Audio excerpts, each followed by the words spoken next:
जहां एक तरफ हम देखते हैं कि ऑस्ट्रेलियन बिग बैश लीग में जिस तरह से स्टीव स्मिथ और बाबर आजम ने मैच जितवाया है उसे बहुत ही ज़्यादा पूरी दुनिया में हाईली प्रेज किया जा रहा है, लेकिन वहां पर कुछ घटिया जहन के लोग हैं जिनका माइंड हमेशा बाबर आजम की बुराइयां करने में लगा रहता है। उन्होंने इसमें से एक और बात को निकाल लिया है कि स्टीव स्मिथ ने, बाबर आजम डॉट बॉल्स खेल रहा था और स्टीव स्मिथ ने सिंगल नहीं आखिरी ओवर की गेंद पर बाबर आजम का लिया। अब यहां पर जो बात है, जो असली मामला है कि बाबर आजम आज गुस्सा क्यों हुए, वो बाबर आजम जिसे हम ग्राउंड पर बहुत ही ज्यादा कूल एंड काम देखते हैं, यानी कि बाबर आजम को अगर कोई बॉलर एक बार या दो बार हुटिंग वगैरह कर भी ले तो हम देखते हैं कि बाबर आजम आगे से कोई रिस्पॉन्स बैक नहीं करते। लेकिन आज आखिर ऐसा क्या हुआ कि सिडनी सिक्सर्स मैच भी जीत गई, बाबर आजम ने एक अच्छा स्टार्ट भी दिया, बावजूद उसके जब बाबर आजम 47 रनों पर आउट हुए तो वो बहुत ही ज्यादा गुस्से से वापस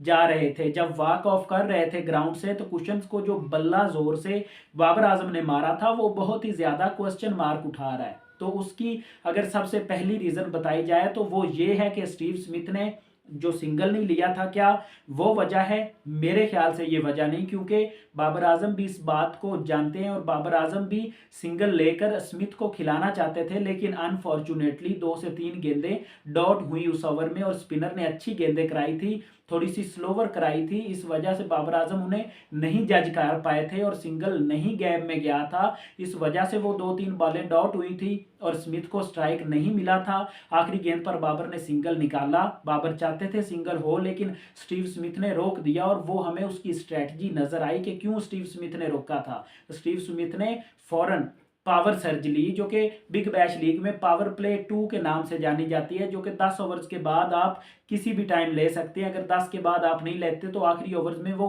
खुद ब खुद ही शुरू हो जाती है। तो स्टीव स्मिथ दूसरी तरफ से चार्ज करने के मूड में थे, इस वजह से उन्होंने उस आखिरी गेंद पर सिंगल नहीं लिया था और उसका नतीजा अगले ओवर में हमें दिखाई दे दिया कि स्टीव स्मिथ ने 4 छक्के और 1 चौका उससे अगले ओवर में लगाया जब उसने सिंगल नहीं लिया था। लेकिन बाबर आजम इतना एंग्री मूड में वापस क्यों गए, तो उसकी सिंपल सी रीजन ये है कि बाबर आजम जिस तरह से अपनी इनिंग को बिल्ड करके लेकर गए थे, जिस तरह से आज उन्होंने अपने एक अच्छे हेल्थी स्ट्राइक रेट को भी मेंटेन रखा था, उस टाइम जब बाबर आजम के 18 गेंदों पर 34 रन हो गए थे, मतलब ऐसा लग रहा था कि आज बाबर आजम इसी तरह से 170 180 प्लस के स्ट्राइक रेट से ही अपनी इनिंग्स को एंड करेंगे। लेकिन एक ओवर बीच में ऐसा आया कि बाबर आजम का स्ट्राइक रेट फिर से डाउन हुआ और अगले ओवर में बाबर आजम चार्ज करने के चक्कर में एक एज लगी और बाबर आजम की बेल्स को जाकर लगी और बाबर आजम 39 गेंदों पर 47 की ये इनिंग्स खेली। आज बाबर ने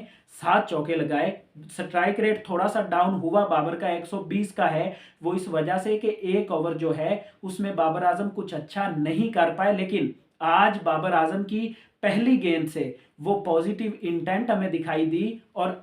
पाकिस्तान के सिलेक्टर्स भी यही सोच रहे थे और वो सिर्फ बाबर आजम और रिजवान को ही बिग बैश में देख रहे हैं, इसके बाद ही वो डिसाइड करेंगे कि पाकिस्तान का वर्ल्ड कप का स्क्वाड क्या होना है। तो ये जो कंट्रोवर्सीज हैं और लोग फजूल की बकवास कर रहे हैं, ये बिल्कुल बेबुनियाद है। बाबर आजम स्टीव स्मिथ पर गुस्सा नहीं थे, वो अपने आप पर गुस्सा थे कि वो एक अच्छी शॉट अटेम्प्ट क्यों नहीं कर पाए और एक हेल्थी स्ट्राइक रेट जिसको मेंटेन करके लेकर वो जा रहे थे, वो अचानक कहां पर उसकी कंसिस्टेंसी टूटी। सिर्फ वजह ये थी और कोई वजह या और कोई कंट्रोवर्सी नहीं है। जो लोग फजूल की बातें फैला रहे हैं ये सारी बातें बेबुनियाद और झूठी हैं।